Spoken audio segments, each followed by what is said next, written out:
आप सब सनातनियों से, सब हिंदुओं से मेरा निवेदन है कि 20 नवंबर को, अभी अगस्त चल रहा है, सितंबर शुरू हो गया है, सितंबर, अक्टूबर और नवंबर, सिर्फ 2 महीने हमारे पास है। 20 नवंबर को हम सब लोगों ने दिल्ली में इकट्ठे होना है और गौ माता को राष्ट्र माता का सम्मान दिलाना है। जैसे आप देख रहे हैं कि हर दिन हमारी जो मातृशक्ति है वो पूरे घर घर जा रही है। गौ माता को राष्ट्र माता का सम्मान दिलाने हेतु जन जागरण के लिए सनातनियों को जाकर निवेदन कर रहे हैं और हम भी पूरे देश में जा रहे हैं कि सनातनियों से हम बार बार जाकर निवेदन कर रहे हैं कि अब बहुत हो गया, अब जाग जाइए, अपने धर्म की रक्षा करिए, अपनी सनातन संस्कृति की रक्षा करिए। जो हमारी सनातन की मूल गौ माता है, गौ माता की रक्षा करो। जब तक गौ माता को पशु का दर्जा जो दिया गया है, जब तक माँ को हम पशु के दर्जे से नहीं निकालते तब तक उसको कोई बचा नहीं सकता। इसीलिए हम लोगों का कर्तव्य है, हम सबका धर्म है कि अपनी माँ को पशु के दर्जे से निकालें और गौ माता को राष्ट्र माता का सम्मान दिलाएं। माँ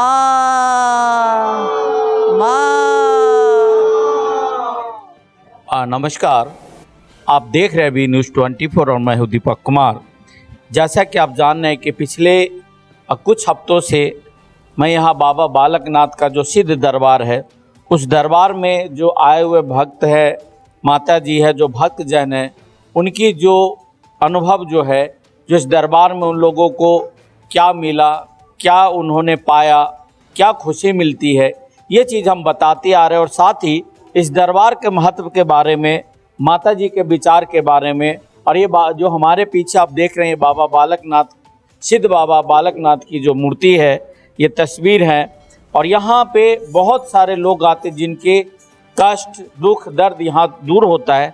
आज हमारे बीच कुछ ऐसे भक्त जन हैं जो अपने अनुभव शेयर करेंगे कि इस दरबार में आने के बाद उन्हें क्या मिला, क्या उन्हें परेशानी थी और कैसे उन्हें खुशी मिली। तो चलिए आज का जो पहला अनुभव है, मैं अपने बीच में, हमारे बीच एक हमारे भाई साहब है, उनके पास हम लेकर चलते हैं आपको और मैं उनका अनुभव मैं सुनाता हूँ।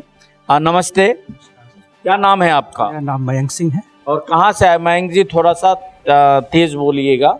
और कहाँ से आए मयंक जी आप? गुरुग्राम से। गुरुग्राम से आए हैं। और कब से, ये मतलब कितना दिन हुआ इस दरबार से जुड़े आपको? अभी मैं चौथी बार आया हूँ आज। चौथी बार आए। तो पहली बार आप किस लिए आए थे यहाँ? एक्चुअल में मेरी बिटिया पिछले 2 महीने से बीमार चल रही थी। क्या हुआ था बिटिया को? डॉक्टर ही नहीं समझ पा रहे थे। मैंने सारी चीजें टेस्ट करवा ली। तो कुछ तो लक्षण कुछ होता होगा, सिर दर्द, बुखार, कुछ तो था?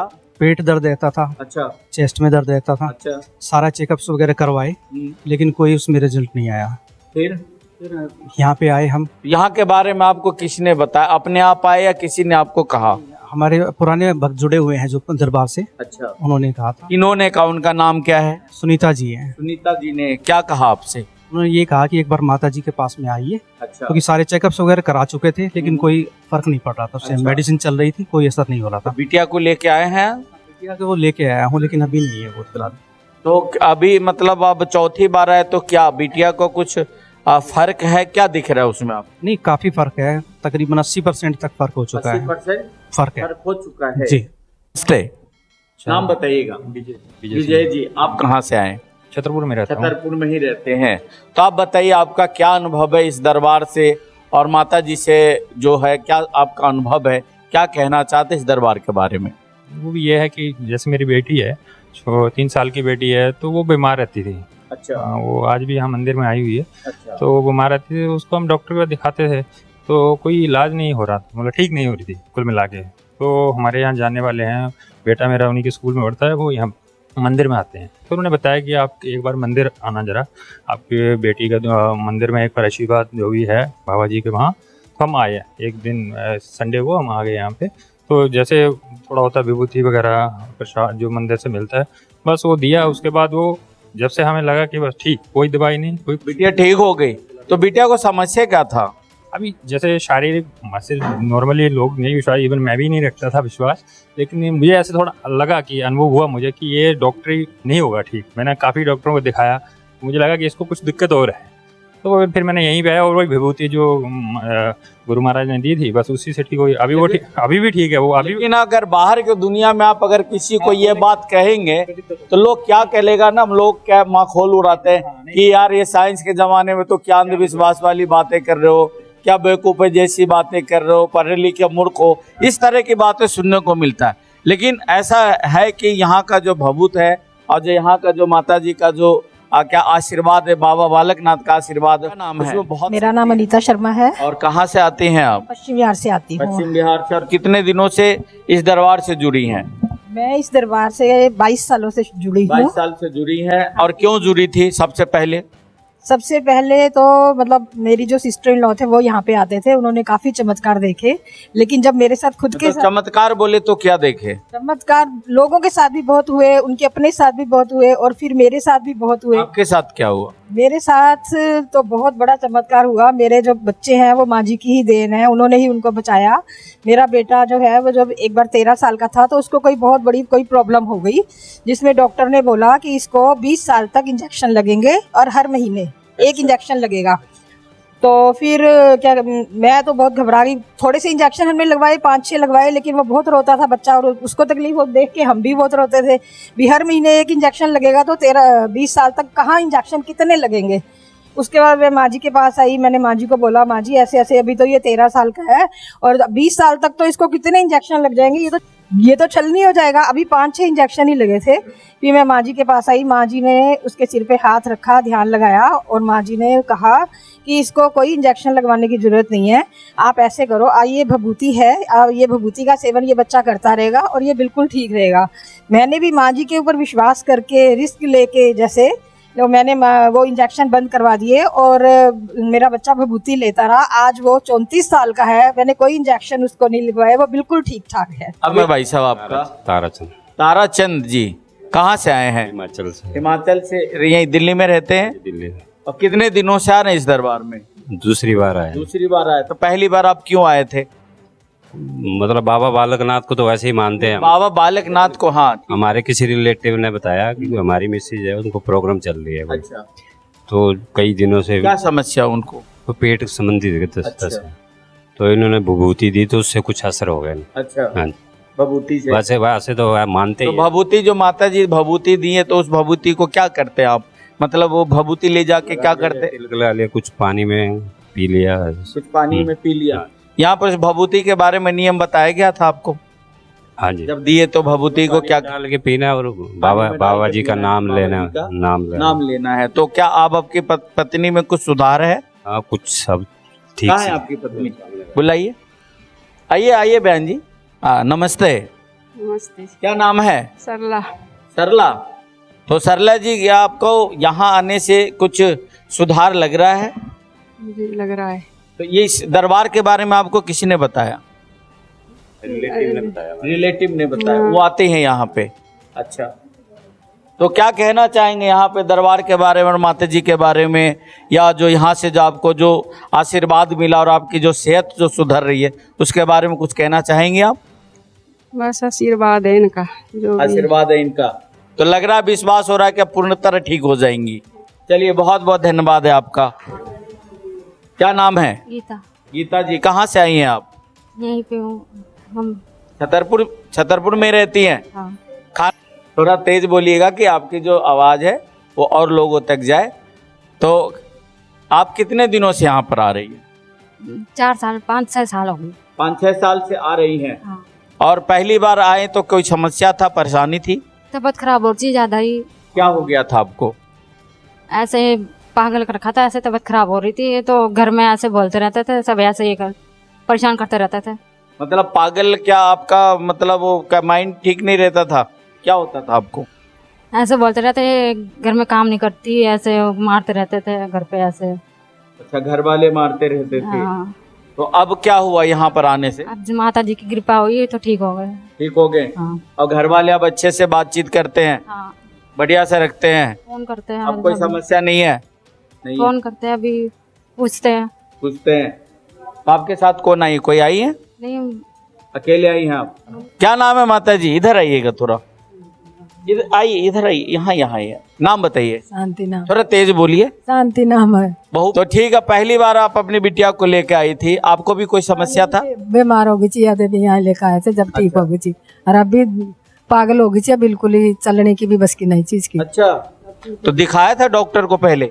नहीं, यहाँ दिखाया, डॉक्टर को भी दिखाया था, माँ जी की कृपा, माँ जी की कृपा से मतलब अब ठीक हो गई। बहुत बहुत धन्यवाद है। देखिए, मैं हमेशा कहता हूँ कि जो यहाँ पे सबसे बड़ी चीज क्या क्या है कि भरोसा और विश्वास है। और यहाँ पर आपने ऐसा सुना, मैं फिर कहूँगा, जैसे अभी भाई साहब ने मुझे बताया, अगर बाहर की दुनिया में अगर इन चीज़ों को कहे तो लोग क्या कहेंगे कि अंधविश्वास है, ये चीज़ों में लोग बिलीव नहीं करते, विश्वास नहीं करते। खास करके तो मेडिकल में तो कहेंगे एकदम ये अंधविश्वास है, कुछ भी नहीं है। लेकिन है, जहाँ अच्छी शक्तियाँ होती है वहाँ बुरी भी शक्ति है, और जब बुरी शक्ति होती है, जो पहचानने वाले होते हैं, जो जोहरी होते हैं, उसी को हीरे का परख होता है और समस्याओं का परख होता है। तो चलिए अब मैं सीधा माता जी के पास आपको लेकर के हम चलते हैं और माता जी से हम बात करते हैं इस संबंध के बारे में। साथ ही आपको एक चीज़ और मैं कहना चाहूँगा कि माता जी जो हमारी एक मुहिम से जो जुड़ी हुई है, और वो मुहिम है हमारा गौ माता को राष्ट्र माता बनाने की मुहिम है, और माता जी उस मुहिम से जुड़ी है और जन जागरण अभियान भी चलाती है। साथ ही बहुत ऐसी जो चीज़ें होती है जन सेवा का, समाज सेवा का, वो भी कार्य माता जी करती हैं। तो मैं सीधा आपको माता जी के पास लेके चलता हूँ।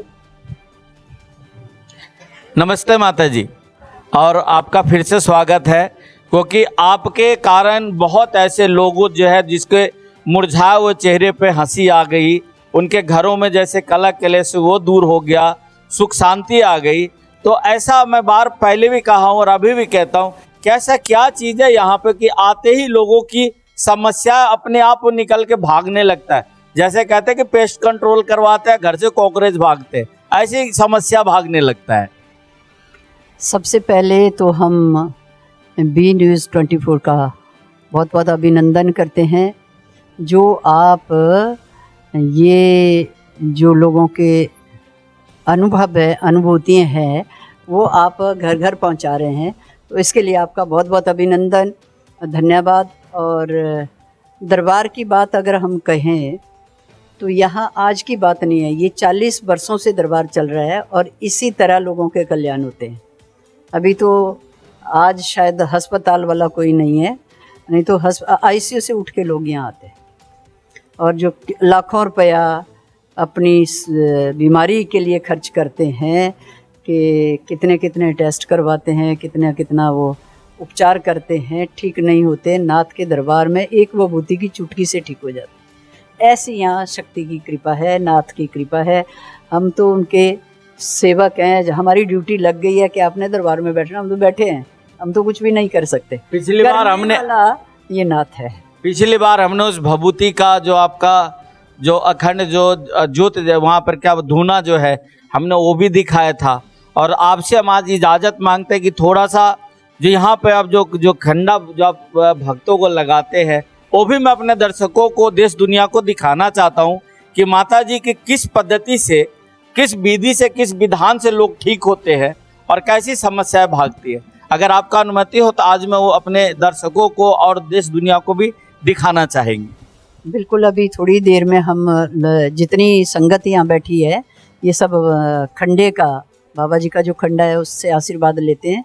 तो आप ज़रूर दिखाइएगा, और इससे लोगों को प्रेरणा मिलती है। और सब जानते हैं कि ये नाथों का अखाड़ा है, इसमें धूना और ये खंडा और चिमटा, ये बाबा जी के शस्त्र हैं, बाबा जी का ही स्वरूप है। धूना भी कहते हैं बाबा जी का स्वरूप है। 2009 अभी फेसबुक के माध्यम से हमने जन्माष्टमी वाले दिन बताया था, धूने के दर्शन भी करवाए लोगों को, कि 2009 में ये धूना स्थापित हुआ था। और इससे पहले 1984 से लेकर 2009 तक कई अनुष्ठान गुफा में हुए। बाबा जी की जो गुफा है उसमें कई अनुष्ठान हुए। गुफा कहाँ पे है माता जी? वो हिमाचल में। अच्छा, हिमाचल। हाँ, ये डिस्ट्रिक्ट कांगड़ा में पड़ती है, ज्योतिषिद नाम से सब लोग जानते हैं। तो वहाँ कई अनुष्ठान उस धूने में बैठकर, उस जगह में बैठकर कई अनुष्ठान हुए वहाँ पे, और बहुत तपस्या से ये धूना यहाँ इस जगह पे आया। बाबा जी का आदेश हुआ 2009 में कि अब तुम धूने की अग्नि ले जा सकते हैं। तो वो धूने की अग्नि कैसे लानी है उस विधि का भी संकेत हुआ, स्वप्न में हुआ, वैसे हुआ। अभी ये सब चीज़ें जो होती है ना, ये बता नहीं सकते। नहीं, आपके अनुभवों में मैं कुछ कहूँगा माता जी। मैंने भी सुना आपके सत्संग जो हम आते पहले, तो कुछ वचन मैं भी सुनता हूँ। जैसे कि आपको मतलब आदेश हुआ कि भाई नर्मदा नदी से बाबा भोलेनाथ का शिवलिंग लेकर आना है, ऐसे आप धूने की अग्नि लेकर के आई। तो ये तो हम जानते हैं कि कहीं ना कहीं आपका आप मतलब परमात्मा से कहीं ना कहीं संबंध है। जो जैसा कि आपने अपने पिछले दिनों एक अनुभव सुनाया कि एक राजस्थान के जो जोड़ी थे जिनको कोई पता नहीं दिल्ली कहाँ है, किस जगह है, और वो यहाँ पर मंदिर में आकर जैसे आपको पहचान कराए, तो आपने कहा कि वो हम नहीं, वो बाबा थे। बिल्कुल, वो संतों के रूप में चलते हैं, दिव्य शक्ति है, वो कोई ना कोई रूप है। जैसे अभी हम सुबह भी ये प्रवचन हो रहा था कि ज्ञानेश्वर ने एक भैंसे के सिर के ऊपर हाथ रख के वेद की ऋचाओं का उच्चारण करवा दिया। तो ये संत ज्ञानेश्वर की बात कर रहे हैं। सुबह हमने ये प्रवचन सुबह चल रहा था। जी जी। तो भैंसे के सिर के ऊपर हाथ रख के भैंसा वेद की ऋचाएं बोल रहा है, तो बोल तो ज्ञानेश्वर रहे थे उनके भीतर से। माने कहने का तात्पर्य ये है कि वो शक्ति काम करती हमें तो जो संकेत हुआ, जो आदेश हुआ, तो हम अपने आप को बड़ा सौभाग्यशाली के पूर्व जन्म का कहीं ना कहीं कुछ अच्छे कर्म हमने किए होंगे जो हमें इस दरबार में सेवा मिली। और बाबा जी के ये सब चमत्कार देखने के लिए, ये बड़े बड़े अनुभव सुनने के लिए हमारे ऊपर ये कृपा हुई। हमारा कोई प्रारब्ध, कुछ अच्छा कर्म, कुछ थोड़ा सा हमने किया होगा तो उसकी ये कृपा हुई। और बहुत बहुत अनुभव हैं यहाँ लोगों के, लेकिन आप 2-4 लोगों के अनुभव लेते हैं, यहाँ तो बहुत असंख्य लोगों के अनुभव है और बड़े बड़े अनुभव है। तो ऐसे ये नाथ की कृपा से ही सब होता है। धूणे की अग्नि जब आई थी तो तीसरे दिन यहाँ धूना स्थापित हुआ था। तो वो भी बड़ी भारी, मतलब एक कठिन जो नियम था वो, कि पूरा उस जोत को, जो धूणे की अग्नि थी, उसको ऐसे हमने रखा 3 दिन तक। और एक दिन बट वृक्ष के नीचे कहा कि वहाँ रुकना है, दूसरे दिन यहाँ दरबार के बाहर, और तीसरे दिन वो अग्नि स्थापित हुई, जिसके कारण आज लोग कहते हैं कि हमने धूणे की चुटकी ली। जैसे अभी एक बेटी ने हमारी सुनाया कि उनके बच्चे को 20 वर्षों तक वो इंजेक्शन लगने थे, नहीं तो डॉक्टर ने कहा कि कुछ बोन टेढ़ी हो जाएगी या कुछ ऐसा बता रहे थे उस वक्त हमें। तो आदेश हो गया कि नहीं, कुछ करने की ज़रूरत ही नहीं है, आप धूणे की बबूती लो। हमने कहा मलो इसको बबूती, दो उसको खाने को बबूती। अब लोग अच्छे से बता नहीं पाते ना, क्योंकि मीडिया वाले और कैमरा तो एक ऐसी चीज़ है कि वो, और आदत भी नहीं होती हर किसी को माइक में बोलने की, तो थोड़ा उस कारण वो झिझक जाते हैं या संकोच होता है। संकोच बस अपनी बात पूरी कह नहीं पाते, लेकिन यहाँ कहने को अगर भक्त खड़े हो जाएं, और दूसरा आगे से उनको बोल दिया जाता है कि 2 शब्दों में, अब वो बेचारे सोचते रहते हैं कि 2 शब्द कहाँ से शुरू करें और कहाँ एंड करें। तो उस कारण भी बहुत सारे लोग अपने अनुभव नहीं बता पाते। यहाँ बहुत बड़े बड़े अनुभव है लोगों के, बहुत बुरी बुरी दशा से लोग निकले नाथ की कृपा से और इस धूणे की चुटकी से। और ये जो बाबा जी का चाबुक है, इसका आशीर्वाद अभी आपको दिखाएंगे कि कैसे इससे लोग आशीर्वाद लेते हैं। और जो कई लोग कहते हैं झाड़ा, झाड़ा माने पता नहीं अब वो कौन सी भाषा है, लेकिन हम कहते हैं ये आशीर्वाद हुआ। तो इसके आशीर्वाद से ये नाथ का ही स्वरूप है। चिमटा जो है वो हम कहते हैं कि नाथ का स्वरूप है। जितने हिमाचल वाले लोग यहाँ बैठे हैं, आप तो अपने बुजुर्गों से आपने बातें सुनी होगी कि नाथ का स्वरूप है। जो धूणा है वो भी बाबा जी का स्वरूप है। तो इतनी बड़ी शक्ति की शरण में जब हम आ जाते हैं और पूरी तरह से जब दुख होता है ना, तब तो कहते हैं या तो तू मार दे या तार दे। जो इस भाव से आता है वो तर जाता है। और ऐसे भी कई भक्तों के अनुभव हमने सुने। वो कहते हैं इस द्वार से अंदर जब आ जाते हैं और मन ऐसा होता है कि दोबारा बाहर जाना ही नहीं है। और ऐसे ऐसे लोग जो कहते हैं कि उसके बाद हमें नाथ के दर्शन हुए, बाल रूप में आए, संत के रूप में आए। तो हम तो कहते हैं कि जो श्रद्धा से इसकी शरण में आता है वो उसी के साथ चल पड़ता है। ये ऐसी शक्ति है, ये प्रत्यक्ष शक्ति है। अच्छा माता जी, ये तो बहुत सारी बातें हो गई। अभी 20 नवंबर भी बहुत ही करीब आने वाला है। अब ज़्यादा दिन नहीं रहा, अभी ये सितंबर, अक्टूबर और फिर नवंबर। तो गौ माता के राष्ट्र माता का मुहिम कहाँ तक पहुंचा और क्या उसका मतलब जो 20 नवंबर को क्या स्वरूप होने वाला है? 20 नवंबर को 2023 गोपाष्टमी वाले दिन 20 नवंबर को दिल्ली में करोड़ों लोग इकट्ठे होंगे। क्योंकि हम तो पूरे देश में जा रहे हैं, पूरे संत समाज में जा रहे हैं।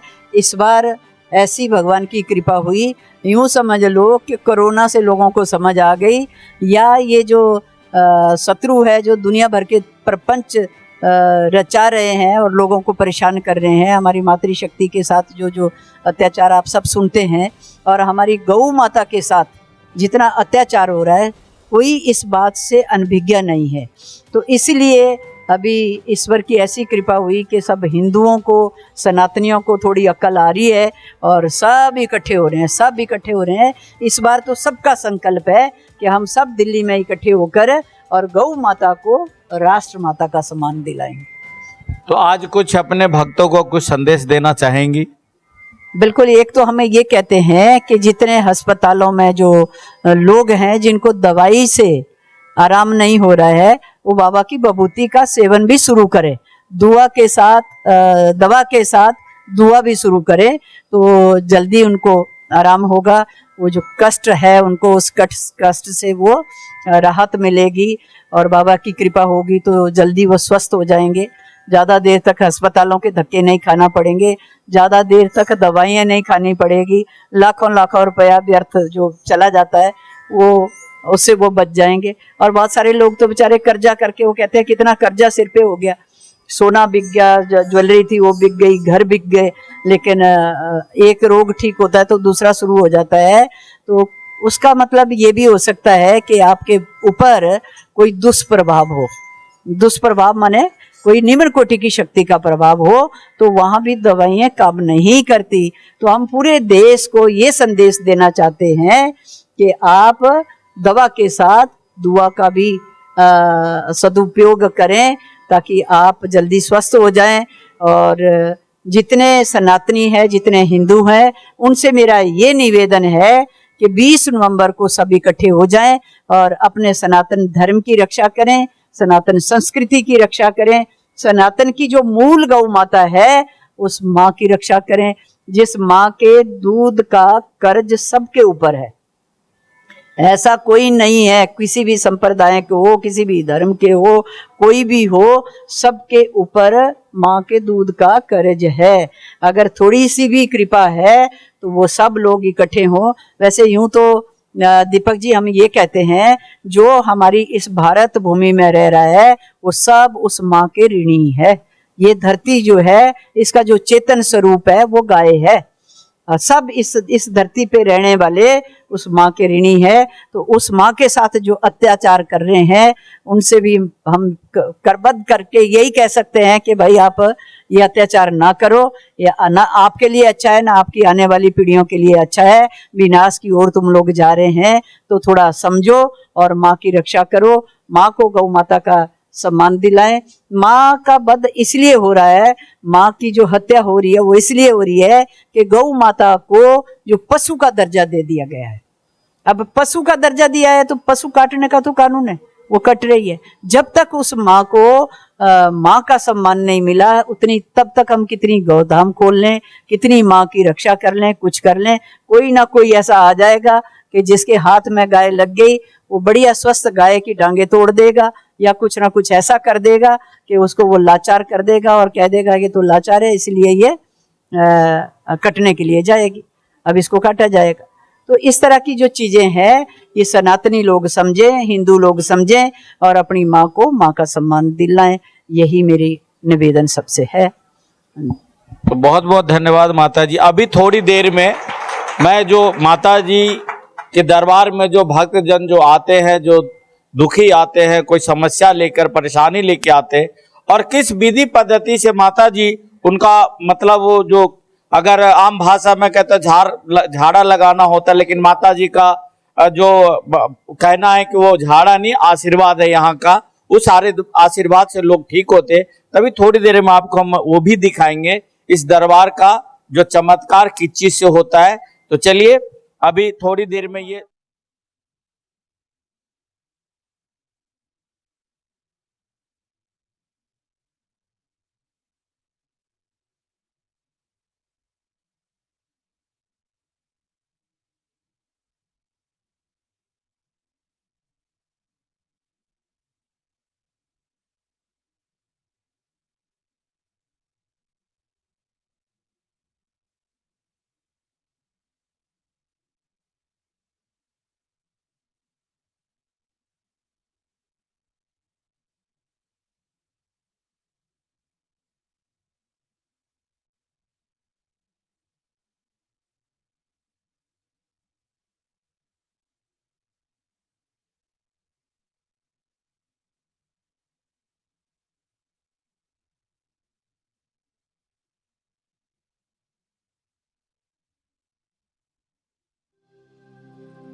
अगर आप ये वीडियो YouTube पर देख रहे हैं तो हमारे चैनल को सब्सक्राइब करें और बेल आइकन को दबाना ना भूलें। अगर आप Facebook पर ये वीडियो देख रहे हैं तो हमारे पेज को लाइक करें।